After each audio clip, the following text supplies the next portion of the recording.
Communism works through the struggle of opposites, real communism. It works through hatred. It works through division. True communists would want an extreme right and an extreme left that fight each other in the streets. That is what they would want. And I would say as a society, we need to reflect on ourselves. It is complicated because you do need to call these things out. You do need to challenge them. You do need to stop them if the real revolutionary, the real violent elements want to carry out what they claim they want to carry out, and they talk about carrying out. But understand that the majority of people are not like that. The majority of people are being pulled along because they legitimately believe they're doing something good.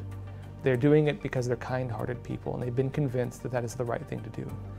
And understanding that and recognizing that and having some degree of compassion for that, I think is something we should have as a society. Just how is the Chinese regime forcing nations to choose between the China and American models and punishing countries like Australia and the UK that fail to comply with its demands? How is the Chinese Communist Party exploiting the protests and riots in America following the killing of George Floyd for propaganda? And how has the concept of racism in America been altered by far-left radical groups to fuel the race equivalent of communist class struggle? In this episode, we sit down with Joshua Phillip, an award-winning investigative reporter at the Epoch Times and the host of the show Crossroads. This is American Thought Leaders, and I'm Jan Jekielek. Joshua Phillip, great to have you back on American Thought Leaders. Hey, it's a real pleasure, Jan. You know, we're going to talk about China today. We'll also talk a bit about cancel culture, I'll say that in quotes, and of course all of this stuff that has happened after this terrible killing of George Floyd. And I think we'll also kind of branch a bit into and talking about Antifa. But I want to tackle China because it remains a massive issue, what China is doing throughout this whole coronavirus period and so forth. So let's dive into that, you know, and a big event that happened just recently is this indictment of the Harvard professor, you know, top nanotechnology expert in the world. Tell me a little bit about the significance of that. So that is Dr. Charles Lieber. He was the head of the chemistry department at Harvard. It is significant for several reasons. First off, because in and of itself, a top professor at one of the, probably the top university in the United States, if not the world, one of the top, was indicted, and he wasn't indicted for his ties to the Chinese regime. He was indicted for, slap on the wrist charge, like, lying to investigators. But what he was doing was he was taking money, allegedly, of course he hasn't been found guilty yet, but allegedly, taking money from the Chinese Communist Party under its 1,000 Talents program. And this has kind of shown a light on the issue of Chinese academic espionage. It has the whole country, at least to some extent, aware now that the Chinese regime has been buying off our professors, and that the Chinese regime has actual programs, like the 1,000 Talents program, there's many others, meant to get into our universities and compromise professors, academics, researchers, and so on. And one thing that's interesting now is the Department of Education is going through the different universities, and they're investigating, top to bottom, whether individuals have received gifts from foreign governments, China being the largest, that they were not disclosing. And what they're saying now is Charles Lieber, Dr. Charles Lieber, is the tip of the iceberg. It's remarkable. I saw some preliminary research that's being done by a number of people that reach out to me with this kind of stuff. And we're talking, hundreds of millions of dollars in anonymous donations, so to speak, from China. You're talking billions of dollars when it comes to foreign gifts across multiple years. I've seen some numbers, I think it's around $6 billion to these different universities. Not just China, it's also Russia, it's also even like the UK. But China is the largest one, and China is, of course, the most nefarious one when it comes to this, because they're using it for things like economic espionage. They're using it for things like propaganda, to have academics support their narratives. And it's a very devious, very, very deceptive system, because you have to think, when the Chinese regime is trying to push these different narratives, and then you have what appears to be a very intelligent person at a major university go to a news outlet and give an interview, and they seem okay. You know, they're a trusted source. They're a professor at this branch that's relevant to this topic at a major university, and they're giving us an interview on this topic, and they're saying, "Oh no, China's not that bad. This is what's really happening," and you don't realize that maybe they're receiving undisclosed gifts from the Chinese regime, and that has very likely compromised their integrity. And if they were to say otherwise, of course, the CCP, the Chinese Communist Party, being the Chinese Communist Party, they're going to blacklist them. They're going to cut off the finances. Even a journalist going to China, there's a line you can't cross. There's no-go topics. There's things you can't report on. There's things if you say, you get blacklisted, you get kicked out of the country, and you're never allowed back. Your visa gets denied, you're never allowed to report there again. And the same thing happens with academics. Same thing happens with professors. Dr. Stephen Mosher, I think you've had him on before. I think he was the first academic to be kicked out of China because he went and exposed their whole one-child policy and what that really entails, which was a lot of times forced abortion.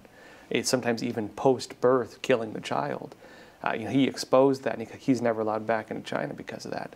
And you have to think of what it means to these supposed experts who are going and talking to our media, who are taking undisclosed gifts from the Chinese regime, sometimes on a regular payment basis, month by month, like this Dr. Charles Lieber was allegedly taking. I think he was getting $50K a month from the CCP, allegedly again. And again, that this is the tip of the iceberg. Tip of the iceberg. A lot. This is happening on a very large scale at our universities. You know, so this is, you know, one piece of something that a lot of people are describing as this new Cold War with China or the Chinese Communist Party. Of course, you know, for you and I, we know that at least on the China side, this stuff isn't very new. It's been happening for some time. But why don't you break down for me what you think about people saying there's this new Cold War? So I think we should define the battle space. When people think war, they think of conventional war a lot of times. They don't think about the whole of nation type war that could take place. When people think the Cold War, I mean, some of them know the deeper details, but for most people, you're thinking spies, you're thinking nuclear threats, you're thinking threats of military action. All of those things are happening to an extent with China right now. Chinese spies are getting, even very recently, there have been many Chinese spies arrested. Even Dr. Charles Lieber being charged with some form of being involved with the Chinese regime's overseas spy systems. And of course, academic espionage, economic espionage, economic theft, and also threats of war. You know, the United States now is even reviving its nuclear weapons testing. Allegedly, they're talking about it now. And so, yeah, from the surface standpoint, it is very much Cold War. But the real battle is on the deeper stuff. During the Cold War, we should look at what was really happening. You had the Soviet Union pushing for the global communist revolution. And a lot of that is based on ideology. Now, one unfortunate fact when you're dealing with, say, even a lot of military guys these days, they don't think ideology matters anymore. They don't think your viewpoints or your worldview matters. But when it comes to the CCP, they talk about worldview warfare. They talk about the three warfares. In fact, adopted into their military code is a three warfares doctrine, which is media warfare, psychological warfare, and legal warfare. It is the war for hearts and minds, as we would call it, but on a very, very large scale, integrated fully into their military and done outside of the spectrum of normal warfare. And so, you know, for example, China Daily had just had to disclose finally its FARA documents showing money it was giving to different news outlets to run its propaganda. China Daily was already registered as a foreign agent of the Chinese Communist Party. More recently, under the State Department, it's now classified as a foreign mission of the CCP. When you're a foreign mission, you're a branch of the Chinese government. And so major U.S. newspapers were taking hundreds of thousands of dollars each, you know, collectively millions of dollars, from what is really a branch of the Chinese government, the Chinese Communist Party, to publish its propaganda, under China Watch, they called it. Now, from their standpoint, they would say, oh, it's labeled as advertisement, it's an advertisement.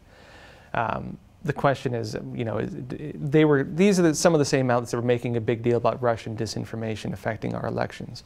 if you look at this question of, well, you think Russian disinformation is a problem, but you don't think Chinese disinformation is a problem, and you're taking money from a foreign government to publish it when it's very hostile to this country. Well, and it's a stamp of approval. Like this stuff, if you're going to take advertising for something, you're saying this is legit, right? Yeah.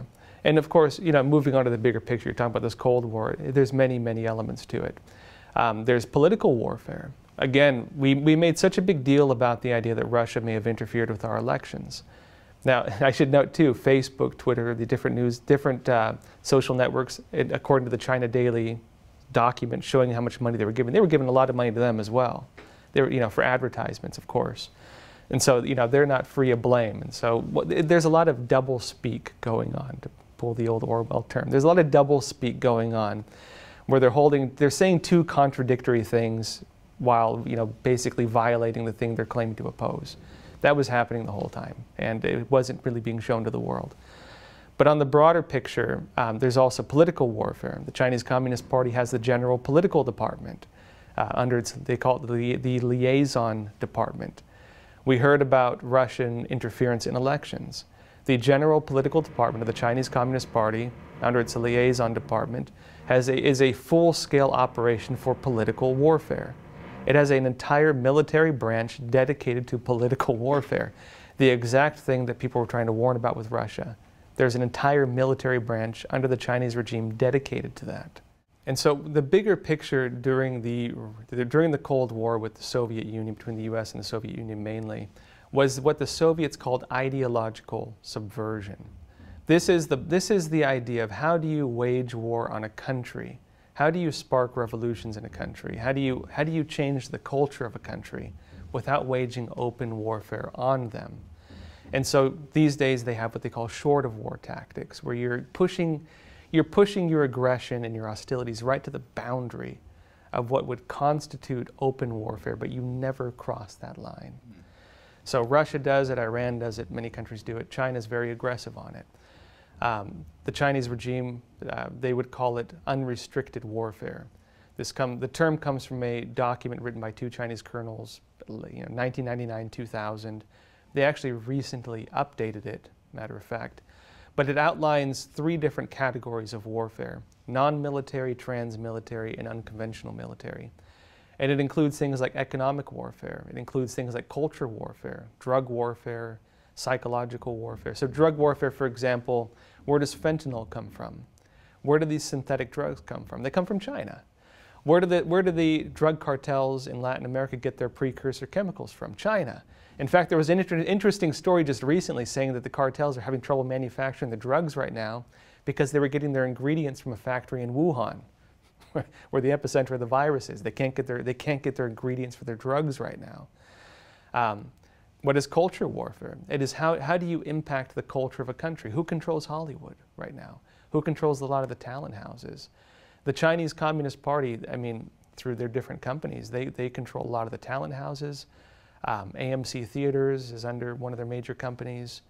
If films want to get into the Chinese market, which they need these days for the box office, they have to follow all the Chinese regime's regulations on films.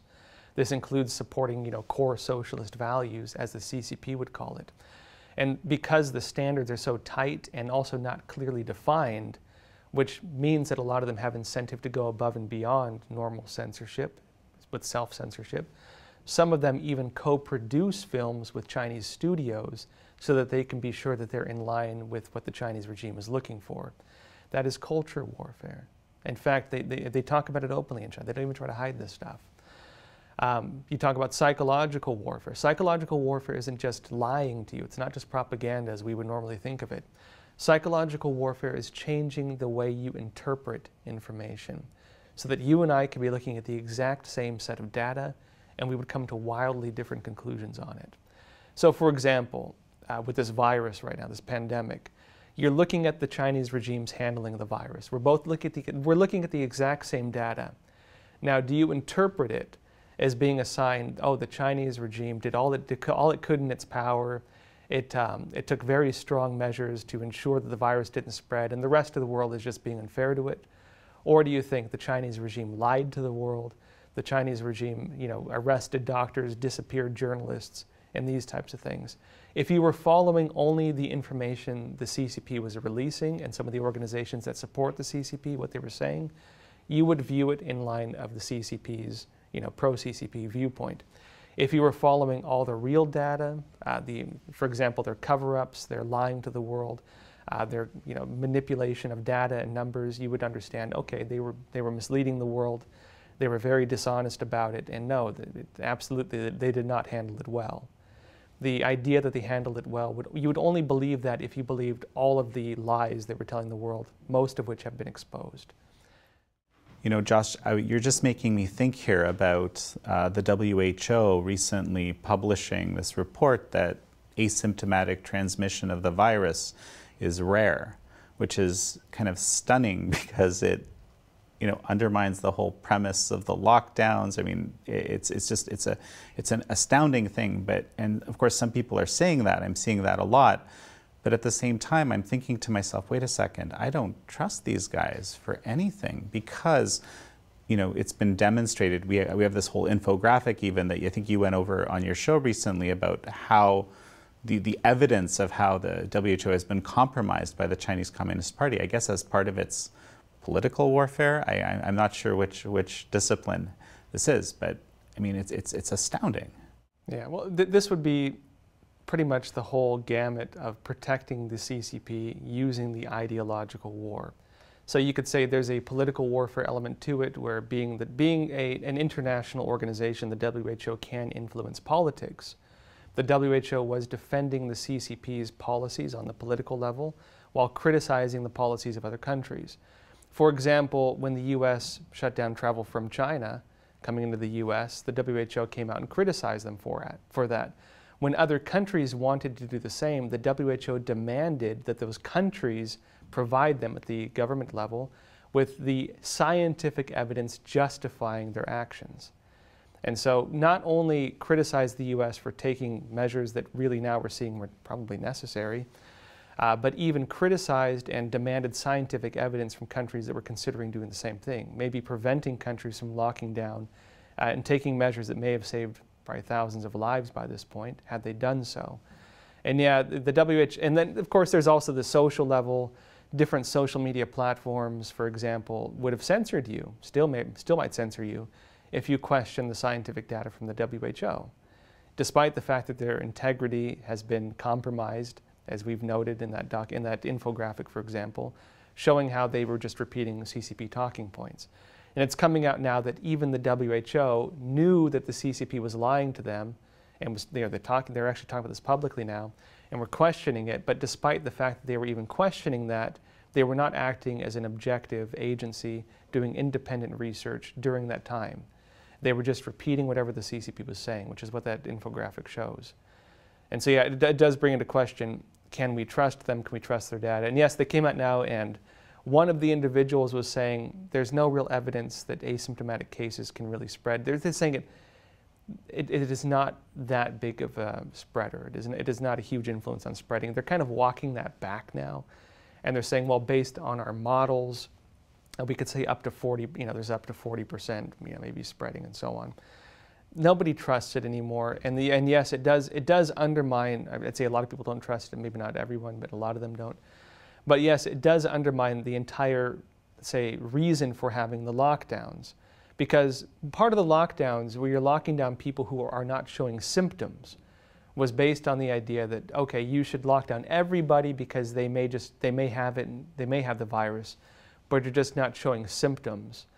And so you have to lock down everybody in fear that they might be spreading the virus, as opposed to just locking down people who are sick. And so that's the difference between normal quarantine and the type of quarantine we had, where you're locking down entire countries. If the justification was on the idea that asymptomatic cases can spread the virus, and that's now false, what does that mean for everybody who lost their businesses, who went through very likely harsh financial troubles, and at the very least a lot of mental pressure during this time? And what does it mean also if, for example, the Department of Justice may even be backing lawsuits against governors that went, quote unquote, too far, as Barr stated, when it came to the measures they took? And again, we're also seeing double standards with them where, for example, in New York, you weren't allowed to protest. You weren't allowed to hold protests against these outbreaks, against the lockdowns. If you did, you were killing grandma, right? Because, young people may not show symptoms, but older people may get sick and die. So, oh, you're putting your grandparents' lives at risk if you go out and protest. But suddenly, it's okay to go out and protest when it fits the opposite political views or different political viewpoints. And so was this a political move? Was this a political bias move? We are seeing political bias when it comes to this. I do think going forward there's going to be a lot of questions that this society has to address when it came to that. Whether these, and unfortunately the virus was politicized, but how much of an influence did politics have in the measures that were taken to lock people down, and in terms of governments selectively going after people for violating the lockdowns? Well, right, and so actually we'll dive into the sort of the America focus, right, when we talk about the so-called cancel culture, and maybe we can even dig into this a little bit further. Before we jump in there, something that I know you and I both remarked on was Secretary of State Pompeo's open letter. And I think this is something that flew under the radar of a lot of people, and I was hoping it was good. No, it's a fascinating thing, and Josh, I think you're the perfect person to just give us a quick overview here. So the Chinese regime has been using the protests against the death of George Floyd in its propaganda, and so part of the narrative is saying, okay, this is the Chinese regime's main narrative, that having a totalitarian communist system is more stable than having the free society of the U.S., where people are allowed to make their own decisions to a larger extent and have some form of self-governance. They need to justify the totalitarian system. They need to say that you can only have a stable and harmonious society when you have absolute control over it from the government level. They need to justify that. And so if people living under the CCP believe that, okay, maybe a free society is more stable, having a free society, having free markets, even, the U.S. has its problems. We do have parts of socialism here as well, but to a larger extent than China, of course, in terms of the freedoms we have. If they can look across the ocean and see that the U.S. is stable, that the U.S. is harmonious, that the system of individual rights and freedoms is more stable and able to create a better society, then they start questioning the legitimacy of the CCP. It was the same thing during the Soviet Union. They had the same issue. They had to make it appear that the U.S. was in chaos, that if given rights, if given the right to freedom to assemble, if the different, these types of things, people will not make the right decisions, and you're going to have chaos. And so they will try to pump up that image of chaos as much as they possibly can. The other side they try to harp on is one of the big criticisms against the Soviet Union and against the CCP now was its human rights abuse.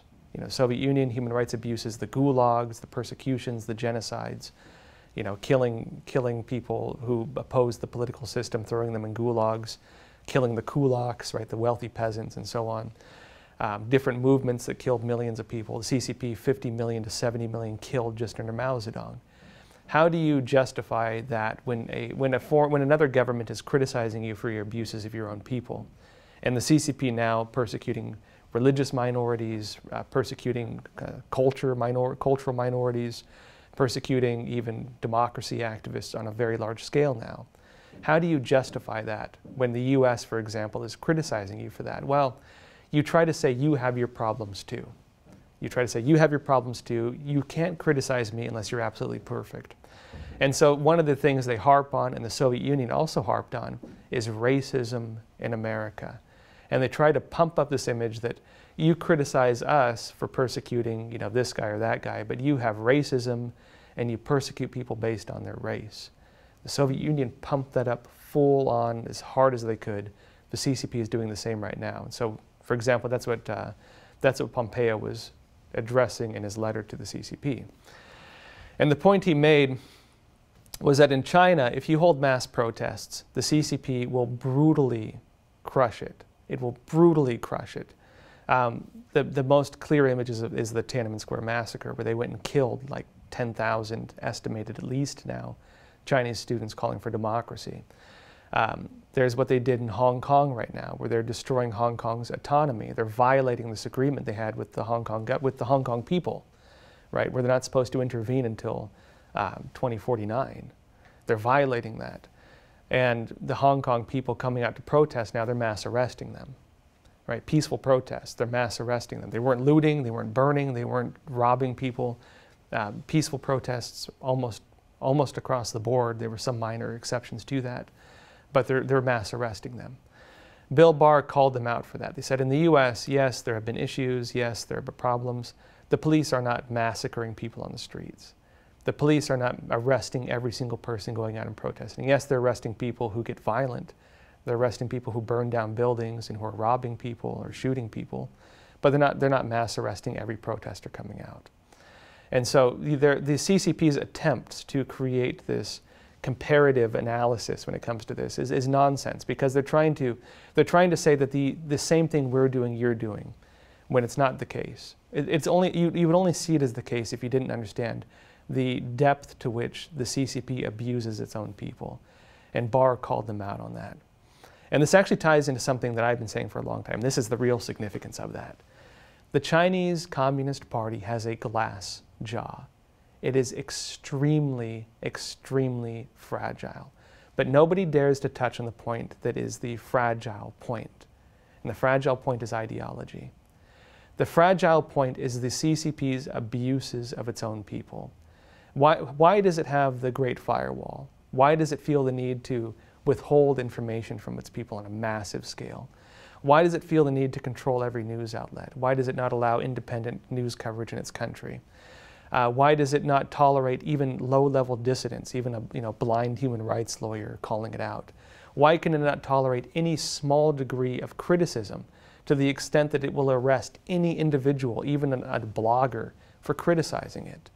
Why does it do that? Because its actions, its lies, its abuses cannot stand the light of day. If the Chinese people are able to access free information and they see what the CCP has done to them, what the CCP has done throughout history, if they see the true nature of the CCP, that will be the end of the CCP, and the CCP knows it. And so the US for a long time hasn't really called out the Chinese Communist Party on its abuses of its own people.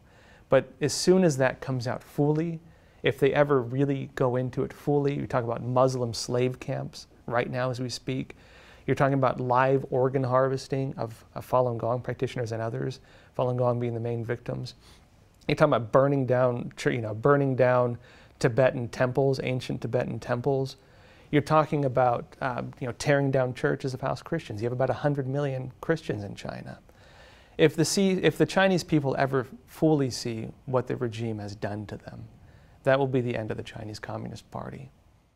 You know, and this kind of brings to light a bigger question too, where it's the Chinese Communist Party is kind of using this moment, right? And I think you alluded to this earlier, basically to kind of force people to pick sides, whether it's with Huawei, whether it's with their ability to organize. I think in Australia, actually, there's a great report that has recently come out that I've just started scanning about Chinese influence. It's pretty fascinating in Australia. A lot of implications for the rest of the world.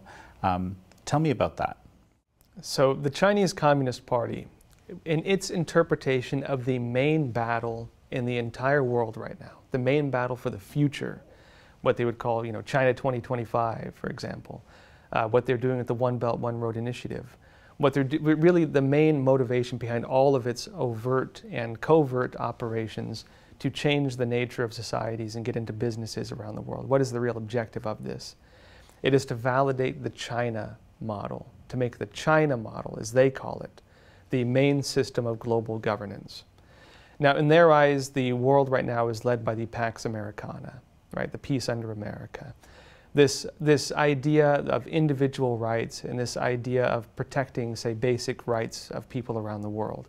This American system that has influenced the culture of the whole world, whether you like it or not, it is the case, right? Post World War II, Pax Americana, and whether Americans even care or not. I think Americans are probably the least aggressive global hegemon we've ever had in history because they kind of don't even want it, right?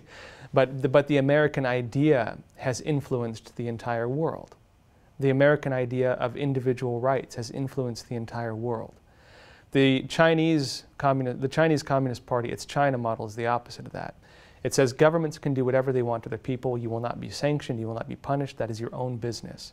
You can, massacre your own people today. We don't care. We will still trade with you. We will still engage with you.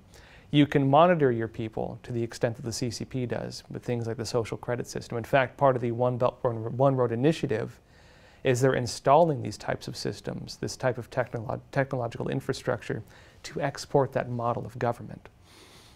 And so the CCP right now is not just exporting this idea that they have, this totalitarian communist system, and trying to get other countries to adopt parts of it.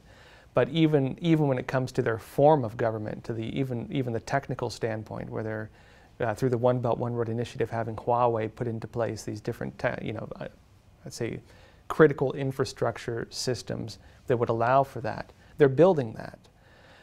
Countries in Latin America already have parts of the social credit system, the CCP system for monitoring and maintaining social control. Darwin, Australia is implementing parts of it, and people aren't even talking about it. Parts of Africa already have it. Parts of Asia already have it. And so the CCP is pushing to undermine the US system of global governance in putting its own system into place. And it's a system that really goes against the entire idea of individual rights. It's a system that justifies government abuses of their own people. And yes, a big part of this is they're going to different countries and they're saying, you have to choose. Do you support the United States or do you support the Chinese Communist Party? A lot of Latin America is going through this. For example, they have the Foro Sao Paulo, which is the socialist or far-left organization where they meet, and it was one of the main organizations behind the pink wave that really swept most of Latin America with these far-left or socialist governments like Venezuela and stuff came into power through that pink wave. And the CCP, the Chinese regime, Iran even actually have a lot of influence over that. And the CCP has been very active compromising governments all throughout Latin America. They've done the same thing in Africa. They've done the same thing in Asia, different parts of Asia. They're trying to do it in Europe. They're trying to do it in Australia, trying to do it in other places. They've been more or less successful in some areas. In the Western world, they've only just really started. But the main idea they're going at is this, that you need to choose. Do you support the United States or do you support China? A few examples of this. There's public reporting in Israel right now that Israel needs to choose between the CCP or the United States. And Israel, being surrounded by countries that don't like it, they'll take friends where they can get them. If China's friendly to them, they'll work with China. That's just the fact. The U.S. is friendly to them, they'll work with the U.S. They haven't really chosen sides. They're now being told you need to choose a side. There's public reporting in Israel on this. In Australia, this is part of the mainstream news discussion. Do we align ourselves with China or do we align ourselves with the U.S.? A lot of countries, New Zealand, for example, other places, they're saying, well, there's public reporting as well, and they're saying, well, we can do both. But when they try to do that, the CCP comes out and says, no, you cannot. You have to choose. Do you want to work with us or do you want to work with the U.S.? And if they dare question the CCP, for example, Australia calling for investigations into the origin of this virus, the CCP will punish them. The UK is going through the same thing right now. One of the main narratives coming out now in Europe, different parts of the EU like Germany, they're saying the friendly veneer of the Chinese government has fallen off. And they're now seeing that if you align with the CCP, you are not allowed to question the CCP. If you've taken anything from the CCP, they expect absolute subjugation, basically, from you. That you are a subordinate to their narratives. You cannot question them anymore. You cannot criticize them anymore. If there's a global pandemic and they're not giving you information, you need to protect your own citizens, and you dare question them on it, you will be punished by them. Australia right now is, for example, seeing things done to its trade. The CCP is putting restrictions on its trade because of this. And they're seeing that.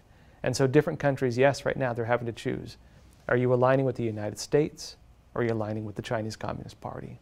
So Josh, it's very interesting. So there's clearly two very, very different systems we're talking about. You know, I guess it's the liberal democratic system versus the Chinese communist totalitarian system. Quite a bit of difference, yet I'm seeing some people drawing some similarities or pointing out some similarities, and I found that very interesting. You know, for example, I had Bob Woodson on recently talking about, well, actually, I'll read you what he said, okay?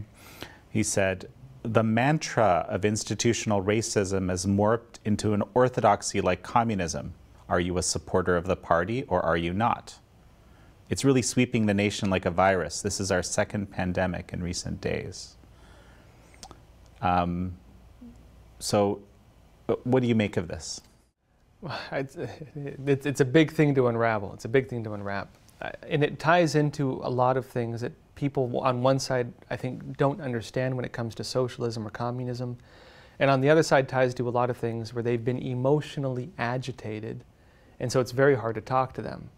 And maybe we could go into a bit of both of these. Now, first off, when it comes to communism, when it comes to socialism, the basic ideas of it are not just in outright communist systems. They exist very, very much so in most of the world, including in the United States. And it's not just on the liberal side. Even the conservative side has some influence from this. One of the most famous writers on this, funny enough, what we call the classical, in his time, classical liberal. These days, you might even call him a libertarian. But he was a classical liberal in his time, Ludwig von Mises. Wrote many books on this. For example, his book Socialism goes into this. One of the great chapters that he had on this, Planned Chaos. He explains the shift that had taken place in the world around the early 1900s, where different governments implemented different forms of the socialist idea. And we should note that a lot of these systems do not regard the other ones as being communist or socialist. They say, you're not real communism, you know, we're the real one, you're the fake one, and so on. So for example, we're talking about modern identity politics. The Trotskyites and the Stalinists oppose it because they think it's moving away from the ideas of class struggle. They want communism to focus on class struggle. A lot of the communists and socialists in the U.S. want the racial identity struggle because they think that's where the revolution is going to take place. A lot of people do not regard that as socialism. They think it's just the normal debate around race and racism in this country. Yes, for a lot of people that is the case, but for the groups pulling the strings, that is not the case. They're seeing it as a movement with revolutionary potential. And what does it really come down to? It comes down to agitation propaganda when it comes to politics on one side. What drives politics in the U.S.? What drives political narratives in the U.S.? It's two things. It's fear and it's hatred. It's fear and it's hatred. Because those are the two things that drive people to the polls. And so, I mean, really, you look at a lot of the conservative outlets, they're driving fear. Maybe a little less so these days because a lot of them have come out and become, the narrative has shifted more to opposing the socialist idea. Socialism has become one of the major points of debate in the U.S., and so that's changed a little bit. But really, you look at a lot of the media coverage, it's fear. It's pumping up this idea of fear that if you don't go to the polls and vote, your family's at risk, your safety's at risk, your home's at risk, your property's at risk, and so on. The other side, they're promoting this idea of hatred, that you should hate white people, that white people are the enemy, that there's this issue, and they play in the fear thing as well. White nationalism is on the rise. Where were the white nationalists during the recent thing? I know people were talking about them. I think I saw 3 of the Boogaloo boys get arrested, and that was about it. And it's even arguable whether you could call them white nationalists. There were about 3 arrested. Where were the white nationalists? The idea is you should agitate people in these different ways in order to drive them to the polls. Because you could say people might not care that much about going to vote a lot of times. How do you motivate them? You have to get them emotionally agitated so that you drive them into action. You notice that nobody's talked about Black Lives Matter since the 2016 elections. Suddenly they're out again. And a lot of this ties into as well when you talk about the idea of pushing to extremes and the idea of labels. A lot of this ties into the real heart and soul of Marxism, the real heart and soul of communism, which is dialectical materialism. And also the alteration of words to create power words. Racism has become a political word. It no longer means what it used to mean. Racism, as most people would interpret it, yes, we oppose racism. Yes, why would you judge a person's character by the color of their skin? Obviously, most people could agree with that. Yes, Black Lives Matter, absolutely. Yes, we absolutely care about Black lives. Why would we even need to debate that? But these terms do not represent that anymore. The idea of racism is no longer that. Racism, they justify racism through the label of racism, right? And so when you're looking at the way it is justified, racism is being used to make excuses for segregation. They want you to look at the color of people's skin and to separate them and to judge them differently based on that.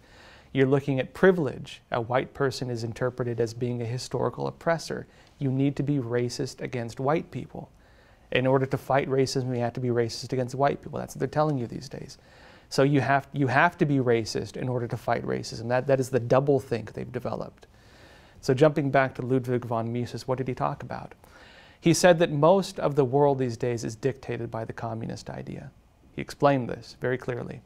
And it doesn't just, now in the West, we often debate communism and socialism only as economic socialism. We only debated on the idea of government control over, say, businesses and the economy. That's about it. And maybe some social justice platforms like free healthcare. That's the extent to which we debate communism and socialism. What is the real heart and soul of communism? Well, first off, Mises himself, he points, of course, to the Nazis. Yes, they were different from the communism we know. Yes, they were different from the socialists these days. Yes, they're totally different from the democratic socialists. They're different from the Trotskyites. They're different from the Stalinists. They're different from all these different branches. All these different systems would criticize the other systems. They all have the criticisms of each other, but they're all motivated by the same basic idea. And in the early 1900s, you had all these different movements spring up, trying to validate their own interpretations of how to make this communist idea work. Nazism and fascism were both part of that. If you look at, for example, the idea of the shopkeeper under the fascist idea, where the government controls the businesses and they assign someone to be in charge of it, that the government is still dictating private industry. They had free healthcare. They had all these different things. They were absolutely communist, motivated by the communist idea, but a different interpretation of it. But it wasn't just limited to these things we recognize on the surface. There was also Christian communism. There was military communism. There were all these different branches of it that to an extent that it swept everything. You talk about even syndicalism and the idea of big businesses basically controlling everything. That is also part of the communist idea. People don't recognize this anymore. You want to talk about big business and big corporations, these collectivist public companies. Even the corporate models through the corporate reforms have elements of communism within them. And so it is an issue in this country that when we try to debate these things, oftentimes people are recognizing problems of the same basic illness. They're seeing different symptoms of the same basic problem, and they're arguing over each other's heads because they're both recognizing, or all recognizing, legitimate problems with our society without recognizing that it comes from this basic idea that is rooted in communism, and having at the same time a fundamental misunderstanding of what communism is. And so we go back to what they call the heart and soul of Marxism. What is it? It's dialectical materialism. And what is the real basis of that? It is identify, contradict, and eliminate the middle. It is a way of creating conflict in society, of driving people into conflict, to cause people to fight each other. It's the struggle of opposites, as they would call it. For example, the Catholic Church, in the early days when it actually would excommunicate you for being a communist, the basis of that was dialectical materialism. One of the documents on it, which I've written about before, says that it seeks to increase the antagonisms. It seeks to sharpen the antagonisms between different elements of society because it ties into their own ideas of social evolution. If we believe in Darwinism and struggle of survival of the fittest, if Marx believed in the idea of social evolution, how do you advance the social evolution? He believes that there's 4 stages of civilization: primitive communism, like the caveman; the agrarian society, like Tsarist Russia, funny enough; the capitalist system, the consummate empire, as Thomas Cole might call it; and then the socialist system, sorry, 5 stages, socialist system, which would be the dictatorship of the proletariat, the stage where the government has seized control of all assets and you have a totalitarian regime. Socialism is inseparable from that. The whole idea of socialism, based on the 5 stages of civilization, was a dictatorship. It was a totalitarian system that controls all elements of society, including the businesses. It does not do away with the businesses. It does not do away with the institutions. It doesn't get rid of big corporations. It controls them. The only difference between capitalism and socialism is that the government controls the businesses. What communist system has gotten rid of the factories? What communist system has gotten rid of big industry? And this ties into the issue we have now where a lot of people don't even recognize the Chinese Communist Party as a communist system because they think if they have free markets, obviously, then there must not be a communist system. And that's based on a fundamental misunderstanding of what this is. Communism came about through the destruction of these things, what they would call the negation of the negation. If we talk about, for example, the Hegelian dialectic, they talked about the theory of the evolution of societies being there's your thesis, there's your antithesis, and there's your synthesis. The thesis being the idea, the synthesis being the negation of that, and the synthesis, and then the synthesis coming about through the negation of the negation, the destruction of the system that was the antithesis of the thesis. I mean, this is getting complicated, but let me explain this. Communism comes about through the destruction of socialism. The socialist system is designed to collapse. And so the collapse of society is what communism is supposed to be. We could argue, yes, the real communists would argue we've never seen a communist system, and they're partly right. But they're partly right and partly not right, because the form of government communism takes is socialism, but guided by the communist ideology. Communism comes about through the destruction of all previously existing institutions. And that's not just the economic systems, that's not just the cultural systems, it is the ideas of a society. It is all previously existing concepts. It's a destruction of culture. It's a destruction of family. Any idea that would restrict a person's thought or define a person's thought is considered slavery in the definitions of Marx. That's how they frame these things. That you're enslaved by ideas, you're enslaved by institutions, you're enslaved by government, you're enslaved by these things. And so they justified the creation of this totalitarian system that we know as socialism by saying people are already slaves. They're slaves to ideas, they're slaves to concepts, they're slaves to culture, they're slaves to religion. We're enslaving them to free them. That was the idea. And then through that enslavement, we can use our totalitarian system to destroy all previously existing institutions to create the communist idea. Lenin talked about this openly. He had a paper, for example, soon after he took power, where he said, can we advance to communism if we fear the stage of socialism?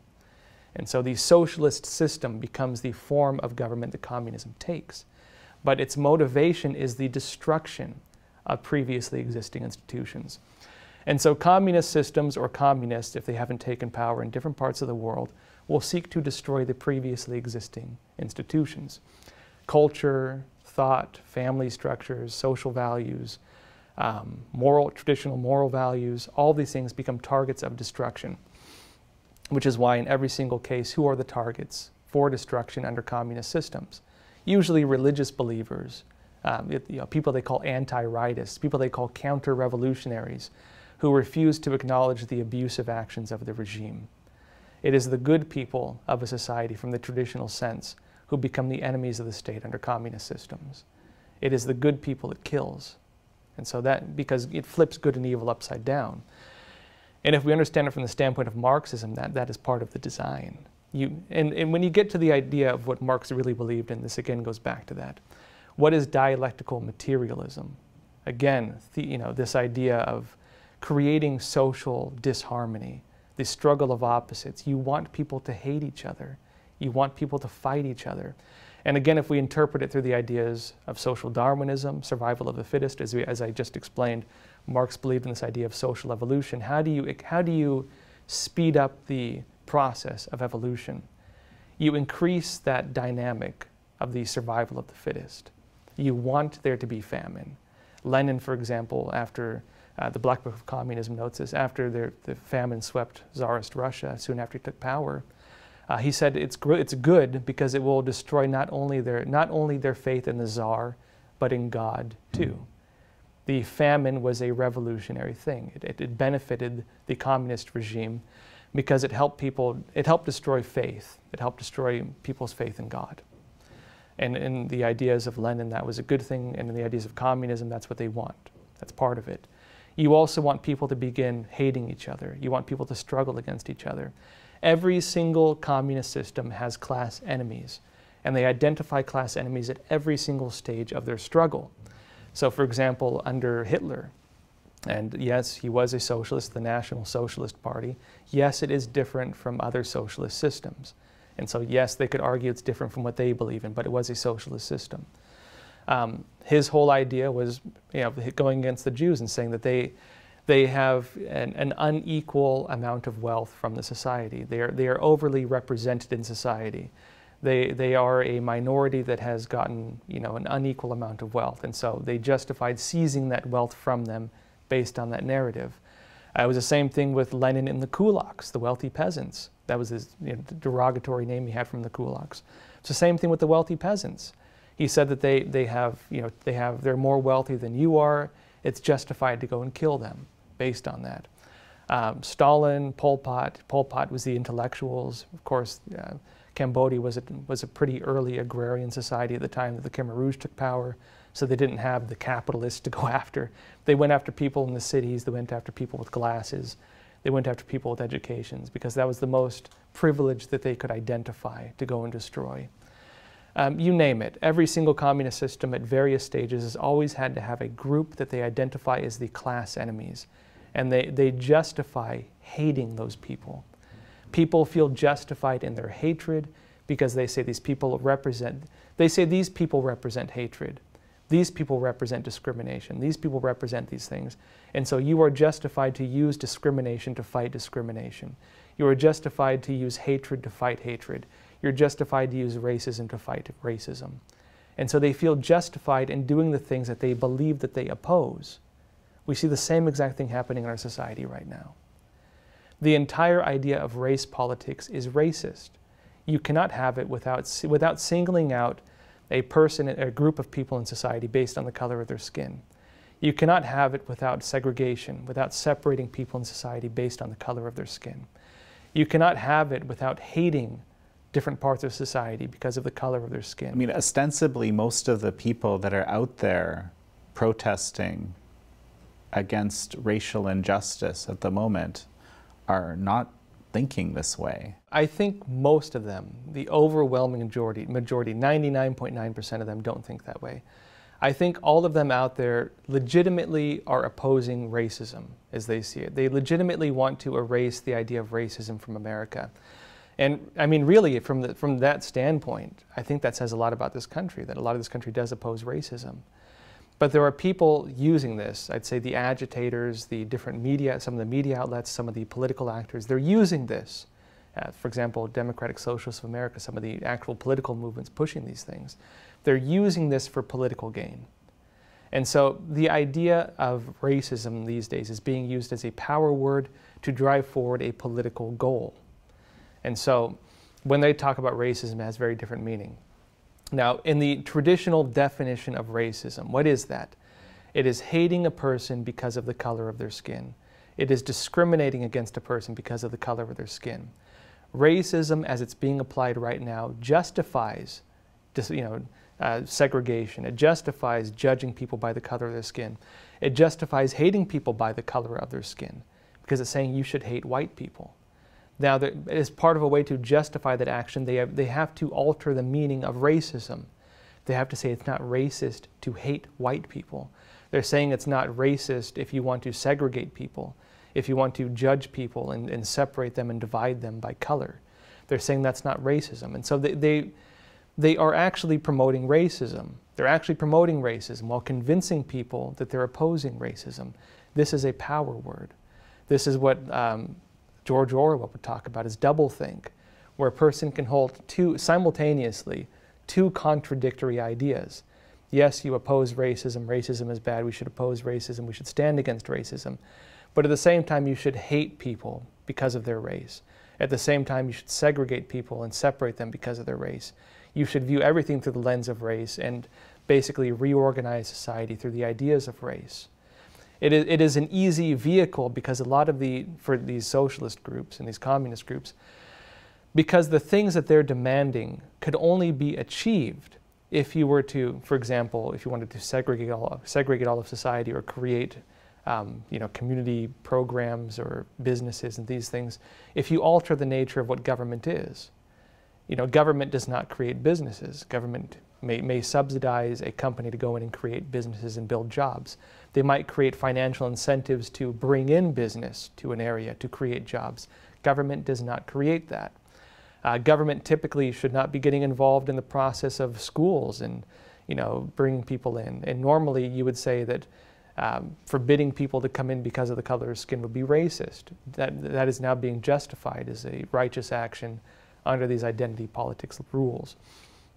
Now the funny thing is that people who know what's going on, a lot of them actually oppose it. The Trotskyites and the Stalinists, for example, they've come out against some of this, again because they believe that communism should be about class struggle, not racial struggle. And so even among some of the groups that promote this stuff, there's disagreements. But when it comes back into the idea that I was getting at with power words, racism has become a power word.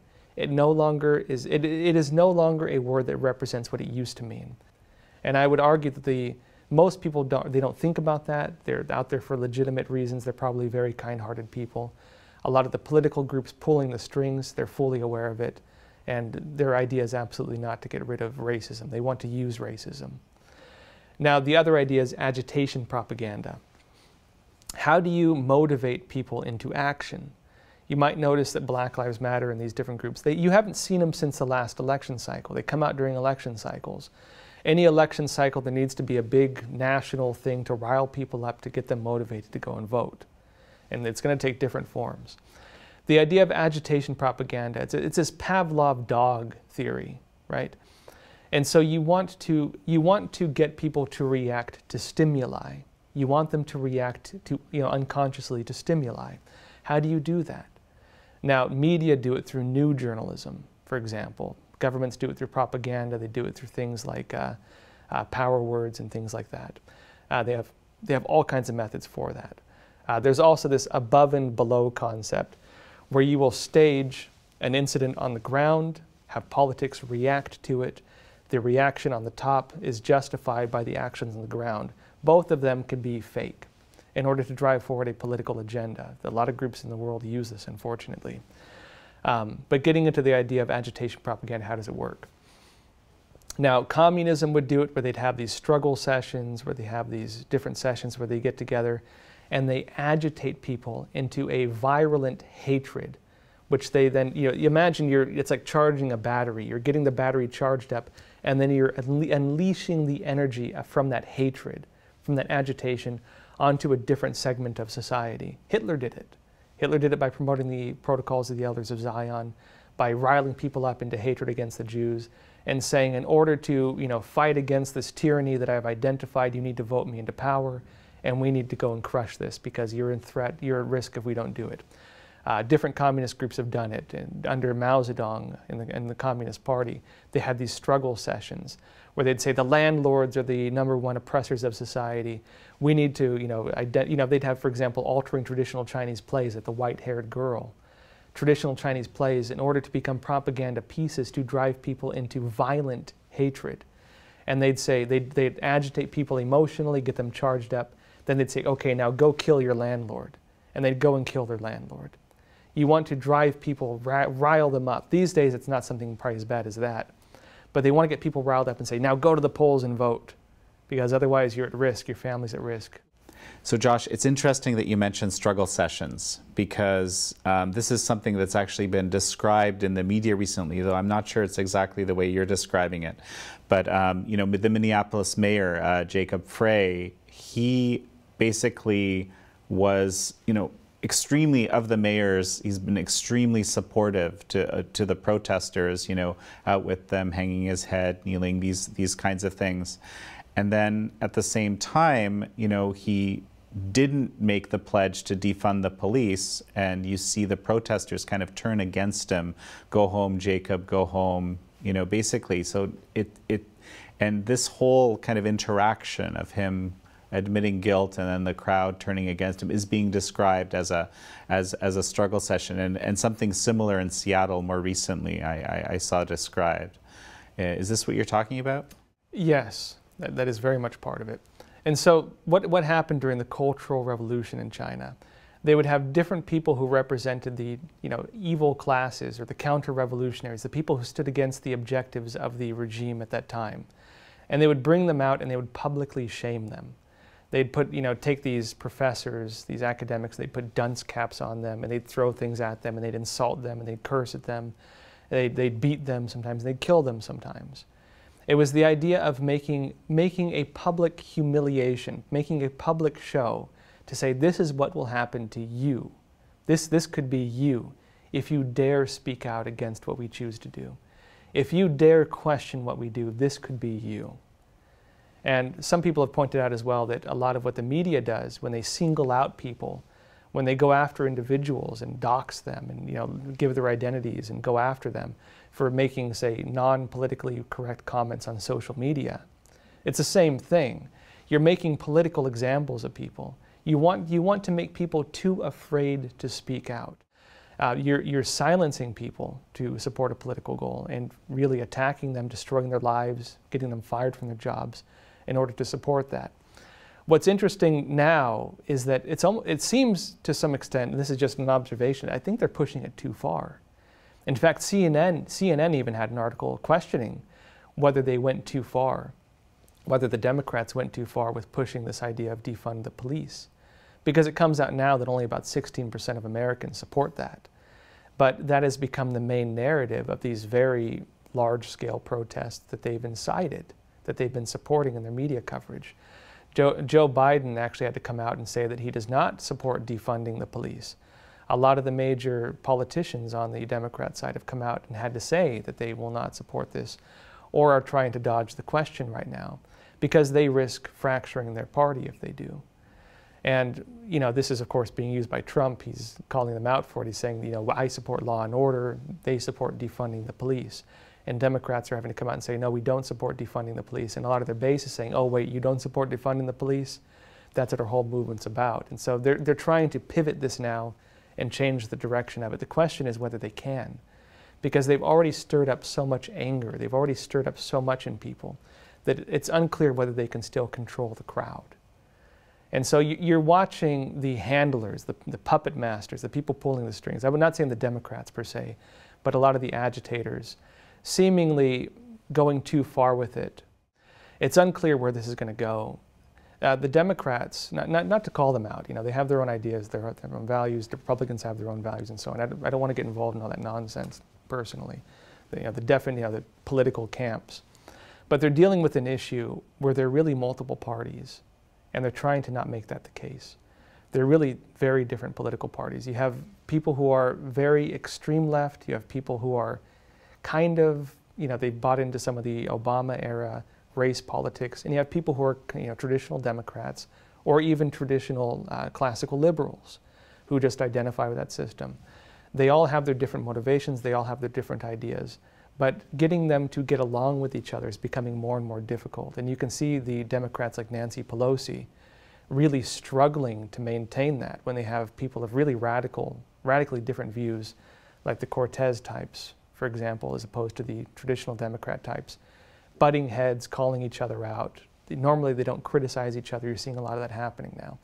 And so it does appear that they're trying to, one, maintain stability and cohesion among their party, while at the same time supporting these movements that are becoming increasingly radical and are taking on lives of their own. And I think as a society, we're also dealing with the question of what is the trajectory of those very radical movements that have been started. If they do fracture and break off from the Democrats even at this point, which they might do, what do they become?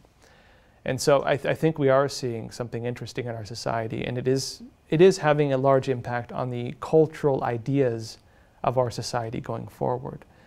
Honestly, I don't know where it's heading. A very extreme movement with very extreme ideas has been launched. And it's one that even the Democrats are trying to separate themselves from. And so we'll see what the trajectory of that thing's life becomes. Any final thoughts before we finish up? I would just say this, and this is something that I've wondered about as well, that communism works through the struggle of opposites, real communism. It works through hatred. It works through division. If as a society, if as a world, we want to get rid of these things, you need to not get pulled into it. Don't let yourself be overcome with hatred. Observe yourself. Are you getting agitated? Do not let it do that to you. That is the purpose of these things.